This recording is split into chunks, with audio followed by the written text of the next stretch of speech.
Apa kabar hari ini? Saya harap selalu dalam keadaan sehat dan jangan lupa untuk selalu mematuhi protokol kesehatan ya. Selamat datang di pembelajaran Pendidikan Pancasila dan Kewarganegaraan. Apa kalian siap untuk belajar kali ini? Saya dan teman saya akan menjelaskan materi tentang demokrasi.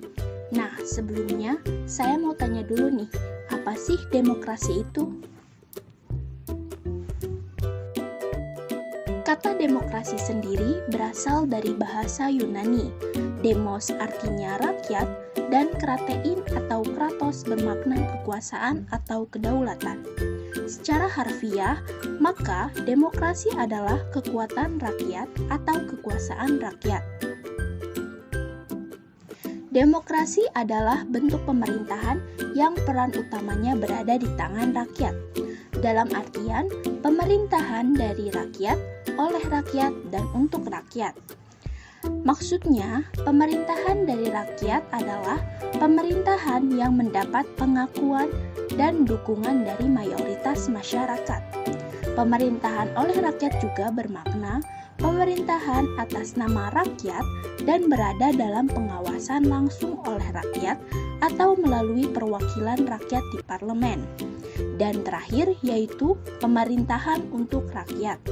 Ialah kekuasaan yang telah diberikan oleh rakyat, harus dan mesti dijalankan untuk kepentingan rakyat.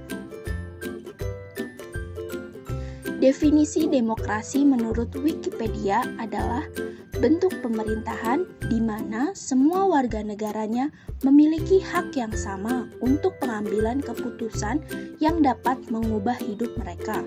Demokrasi mengizinkan warga negara ikut serta baik secara langsung atau melalui perwakilan dalam perumusan, pengembangan, dan pembuatan hukum.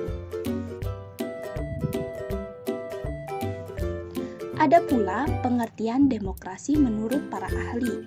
Yang pertama yaitu menurut Sartori. Demokrasi adalah istilah universal dan tidak ada sistem demokrasi yang berlaku untuk semua negara. Demokrasi berasal dari pemikiran Yunani kuno tentang hubungan antara negara dan hukum dan dipraktikkan dalam kehidupan bernegara pada tahun abad ke-4 sebelum Masehi dan abad ke-6 sebelum Masehi. Yang kedua, menurut Aristoteles,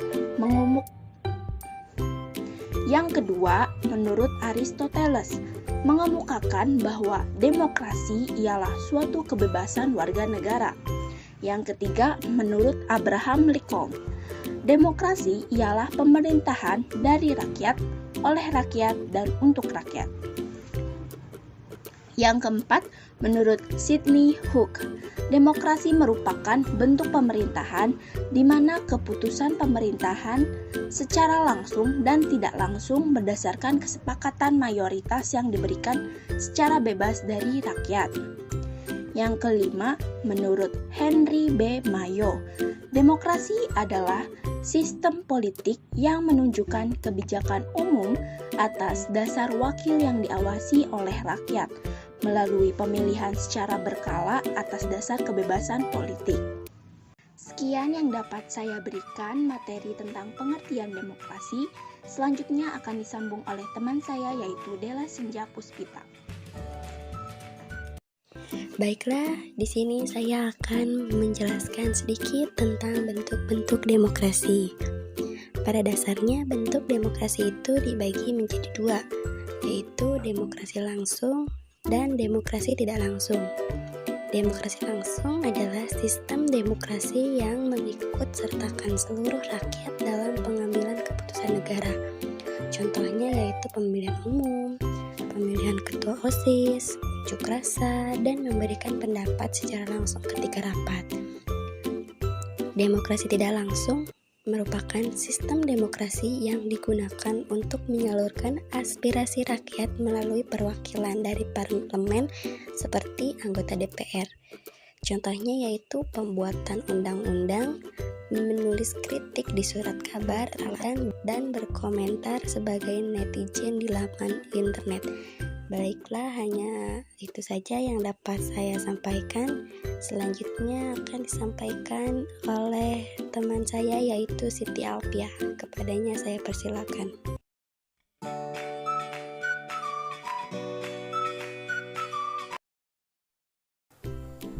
Baik, selanjutnya yaitu pemaparan materi tentang ciri-ciri demokrasi. Ciri-ciri demokrasi seharusnya merupakan hal yang perlu diketahui oleh seluruh masyarakat, sebab demokrasi sendiri merupakan bentuk atau mekanisme sistem pemerintahan. Rakyat diberi kewenangan untuk terlibat dalam setiap pembuatan keputusan atau hukum suatu negara. Adapun susunan ciri-ciri demokrasi antara lain, yang pertama, keputusan pemerintah untuk seluruh rakyat. Maksudnya, segala keputusan yang akan atau sudah diambil berdasarkan aspirasi dan kepentingan seluruh warga negara, bukan atas dasar kepentingan suatu kelompok saja, melainkan suatu hal yang dilakukan untuk mencegah adanya tindakan korupsi, kolusi, dan nepotisme di dalam masyarakat. Yang kedua, ada menjalankan konstitusi. Segala hal yang berkaitan dengan kehendak, kepentingan, dan kekuasaan rakyat harus dilakukan berdasarkan konstitusi. Hal tersebut tercantum dalam penetapan undang-undang di mana hukum harus berlaku secara adil bagi warga negaranya. Yang ketiga, adanya sistem partai. Sistem partai di negara demokrasi biasanya memiliki beragam partai politik. Politik merupakan salah satu sarana dalam pelaksanaan sistem demokrasi. Melalui suatu partai, rakyat dapat menyampaikan aspirasinya atau pendapatnya kepada pemerintah secara sah. Adapun fungsi partai sendiri di dalam hal pengawasan kinerja pemerintahan sesuai atau tidak sesuainya dengan aspirasi itu, kepentingan warga negaranya. Selain itu, partai juga dapat mewakili rakyat dalam mengusung calon pemimpin maupun pemimpin daerah. Yang keempat, adanya perwakilan rakyat. Dalam sistem demokrasi, terhadap lembaga perwakilan rakyat yang berfungsi untuk menyampaikan aspirasi rakyat kepada pemerintah. Kalau di Indonesia, lembaga ini dinamakan Dewan Perwakilan Rakyat atau disingkat sebagai DPR, yang dipilih melalui pemilihan umum sehingga kekuasaan serta kedaulatan rakyat diwakili oleh anggota dewan terpilih tersebut. Dan di sini ada pemaparan ciri demokrasi menurut Heri B. Moyo. Beliau memaparkan ciri demokrasi antara lain, yang pertama, adanya pengakuan dan penghormatan terhadap kebebasan. Yang kedua, adanya jaminan penegak keadilan. Tiga, adanya upaya memajukan ilmu pengetahuan. Yang keempat, adanya pembatasan atau pemakaian atau paksaan cara minimum. Yang kelima, adanya jaminan bagi terjadinya perubahan secara damai dalam suatu masyarakat yang berubah. Cukup sekian dari saya dan teman saya atas pemaparan materi tentang demokrasi kali ini. Terima kasih atas perhatiannya. Wassalamualaikum warahmatullahi wabarakatuh.